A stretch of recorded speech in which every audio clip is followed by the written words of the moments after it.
All right, today we are diving deep into the story of a military commander who, you could argue, had a bigger impact on world history than almost anyone else. He literally redrew the map of the world. And yet, for most of us, his name is barely a whisper in the history books. Let's change that. So, let me just throw a question out there for you. When you think of the greatest conquerors, the biggest empire builders, the names that are just legendary, who comes to mind? Who do you think conquered more land than any other single commander in all of human history? If your first thought was Alexander the Great, slicing his way through the Persian Empire, great guess, but nope. What about Napoleon, the guy who had almost all of Europe under his thumb? Wrong again. The usual suspects, as brilliant as they were, don't actually hold this record. The answer, and you might not have guessed it, is this man, Subutai. He was the master strategist, the military genius behind Genghis Khan and his son Ekadi. Over his career, this guy directed more than 20 campaigns, conquering 32 nations and winning an insane 65 pitched battles. He was the driving force behind the largest single land empire the world has ever seen. And here's what makes his story even more incredible. He wasn't some prince born into power. Subutai was the son of a blacksmith, a total commoner. But the Mongol Empire, it was a true meritocracy. If you were good, you moved up.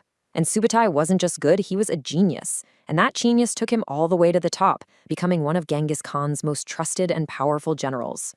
I mean, just listen to this quote from the Mongols' own historical records. Genghis Khan called his 4 greatest generals his dogs of war, and Subutai was one of them.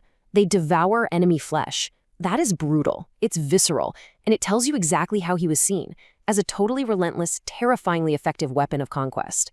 And you can see his brilliance right from the very beginning. In his first independent command, he didn't just rely on brute force. He was tasked with taking out an enemy camp. And what does he do? He rides in completely alone, pretending he's a deserter. He tells them, hey, the Mongol army is miles and miles away. You've got nothing to worry about.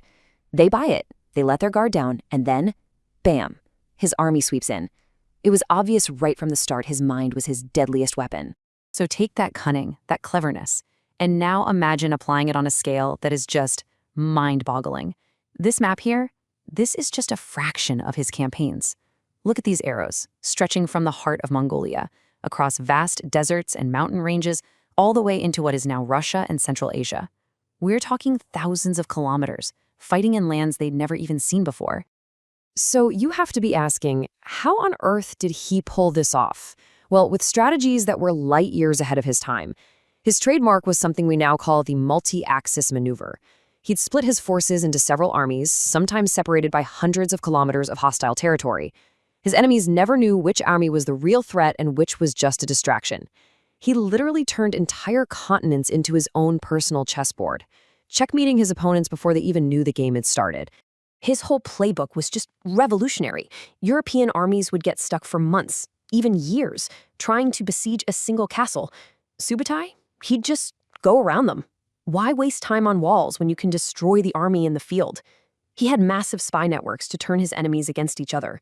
He'd take siege weapons like catapults and use them like mobile artillery in open battles. And he was the undisputed master of the feigned retreat, a trick that turned his enemies' aggression into their own undoing.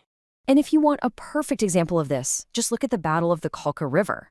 An army of Rus princes puts together a force of 80,000 men, 4 times the size of Subutai's army. So what does he do? He runs. For 9 straight days, the Mongols just retreat and retreat, luring the overconfident Rus army deeper and deeper into a trap. Their lines got stretched, their command broke down, and then, when the moment was just right, the Mongols turned around and completely annihilated them.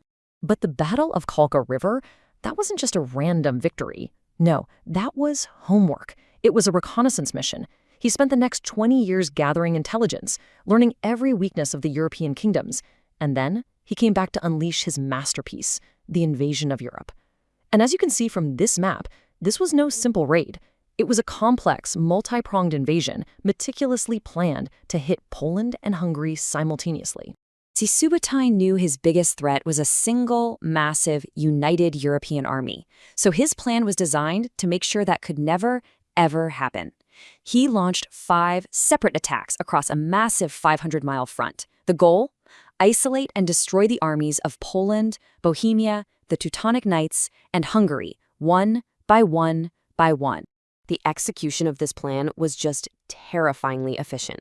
On April 9th, one of his commanders crushes a combined army of Polish and German knights at the Battle of Lignica. Then, just 2 days later, and hundreds of kilometers away, Subutai himself brings the main Mongol army to bear and absolutely wipes out the entire Hungarian army at the Battle of Mohi. Think about that. 2 massive, kingdom-shattering victories in 2 days. Europe's resistance was broken before it could even get started.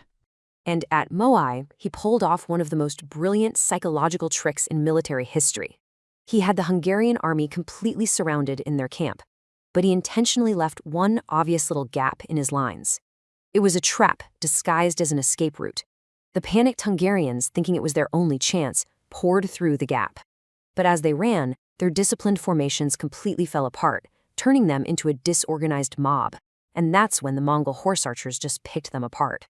He literally weaponized their own survival instinct against them. It's genius. The result of this campaign, well, it was utterly catastrophic for Hungary.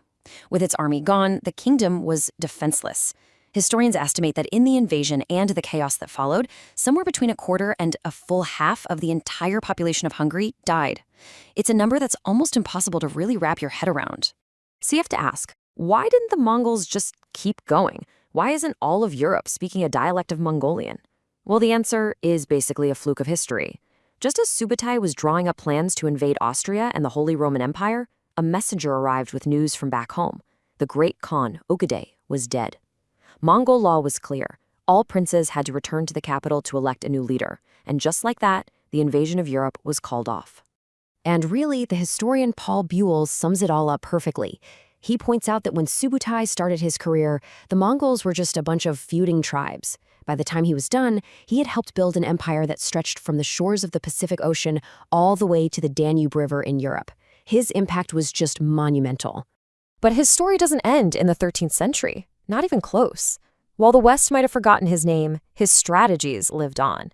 In World War II, generals like America's George Patton and Germany's Erwin Rommel were huge students of the Mongol campaigns. The Soviet Union's deep battle doctrine, a key strategy that helped him defeat the Nazis, was directly inspired by Subutai's tactics. He was basically practicing modern warfare 700 years before anyone else. Which brings us to one final big question. Here's a guy who commanded armies across 3 continents, who conquered more territory than Alexander and Napoleon put together, who pioneered tactics still studied today. So how is it possible that history's most successful, most effective general became one of its best-kept secrets?